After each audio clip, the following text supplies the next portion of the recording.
Salut à tous, on est parti pour une petite game de StarCraft 2. C'est parti. Donc sur la map Ulrena, en zerg rouge en haut à gauche, il joue pour la Team Liquid et il s'agit de Snute. Tandis qu'en bas à gauche, en terrain bleu, il joue pour la Team Root Gaming, il s'agit de Kelazer. Donc il me semble que Kelazer est brésilien, tandis que Snute, il me semble qu'il est norvégien si je dis pas de bêtises. Et on a quand même... Waouh, on va commencer à partir de la game donc. On a un VCS assez rapide, qu'est-ce que ça veut dire ça peut être deux choses, soit c'est une volonté de scout, soit c'est un proxy qui va être ambiancé. Et je parie sur le proxy, il arrête pas de cliquer comme un gros barjo.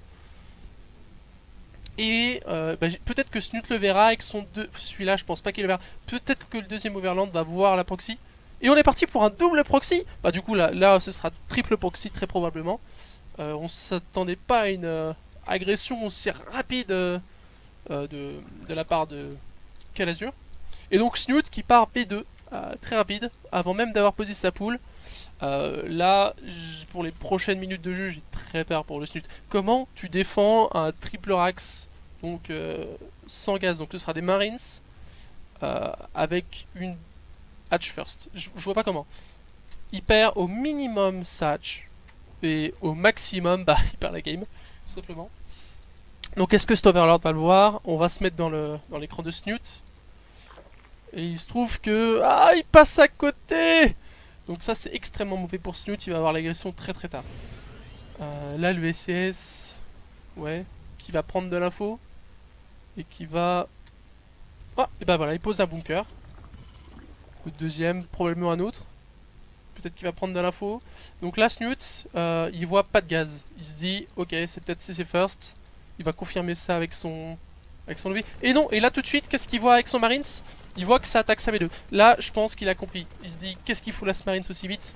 Je pense pas qu'il ait encore vu le bunker. Et voilà, il a sort de sa vision, mais je pense qu'il a compris le triple axe. Donc là, paf, direct. Qu'est-ce qu'il va faire Snute? À mon avis, voilà. Le Bata Rouge direct. C'est peut-être la meilleure chose qu'il puisse faire. Donc il commence à piquer les gaz très rapide. Et là, comme je l'ai dit, l'agression de cette B2... là, je pense pas qu'il puisse la tenir. Je suis étonné que Calazur fonce pas direct dans la B1 pour prendre un maximum de drones. Ces 4 Zerglings seraient clairement pas suffisants pour le défendre.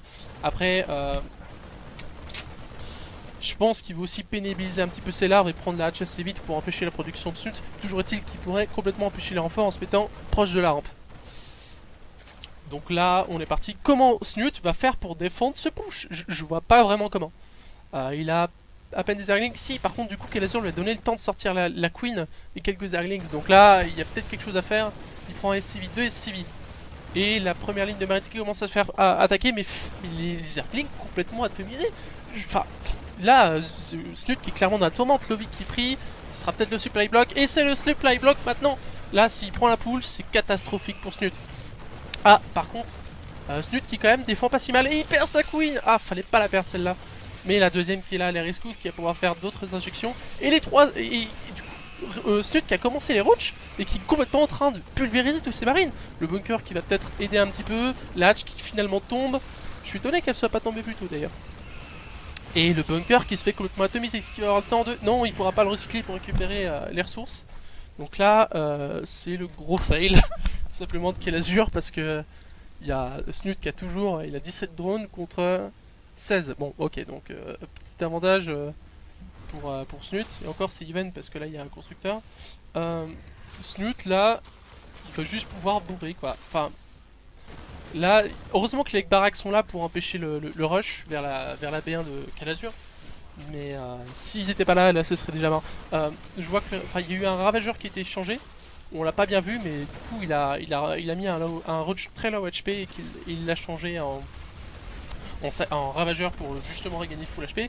Et là, la première caserne qui va tomber. Ça, c'est vraiment très mauvais. Je vois pas comment tu tiens avec des Marines contre Mass Roach. En plus, Snute qui est en train de complètement commit.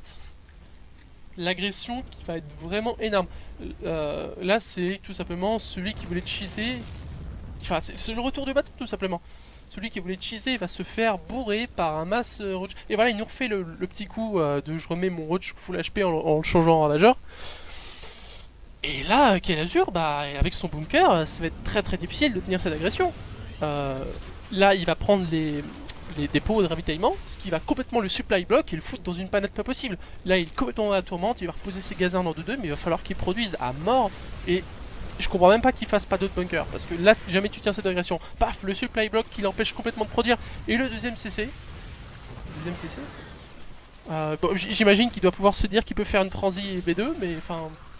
À part avec des mules, qu'est-ce que tu fais de ça? J'aurais plutôt fait des dépôts de ravitaillement et des casernes, moi, à sa place, histoire de pouvoir éventuellement tenir. Là, le contre parfait, c'est la Banshee. Mais, enfin, comment tu contres autant, tout simplement l'armée qui est complètement différente. Là, t'as Snut qui continue de commit, qui a plein de cafards et qui se permet le luxe de poser sa B2. Te disent que c'est la grosse tourmente dans cette B2. Enfin, c'est la panade pour Kalazur qui ne mine même plus. Attention, il est en train de se faire bourrer. Et encore des ravageurs. Il lui morphe des ravageurs sous la gueule. L'irrespect total de ce bon vieux Snut. Et là il pull les civis, c'est parti. Il pulls the boys, comme on dit. Et là, le premier ravageur qui tombe. Le deuxième qui va tomber. Non, très bonne. Si. Ah, très bonne micro de la part de Snut. Et le deuxième ravageur qui tombe. C'est parti. Là, il y a toujours énormément pour Snut. Avec presque plus de SCV pour Kalazur. Est-ce qu'il va réussir à repousser cette agression? Et non mais là, enfin, les casernes qui tombent les unes après les autres, la pop qui est complètement, enfin qui est triple de la part de Snut, et qui est en train de massacrer Kalazur. Là c'est genre je te marche dessus quoi. Oh mon dieu. Et le Roach qui va peut-être se faire avoir, mais là en vrai je peux plus trop wiper là-dessus parce que ça me paraît compliqué que Kalazur revienne dans cette partie. Il va quand même essayer comme un beau diable le pauvre, mais il se fait manger des SCV à chaque fois. La pop qui est plus de 14 contre 53. Et je pense que ça va être... Voilà, et le GG qui est lâché. Très bonne game donc de Snut contre Kalazur. Bon, ça a été le cheeser qui s'est fait complètement rembarrer la gueule et qui a perdu. Voilà, merci d'avoir regardé ce replay. A la prochaine, ciao.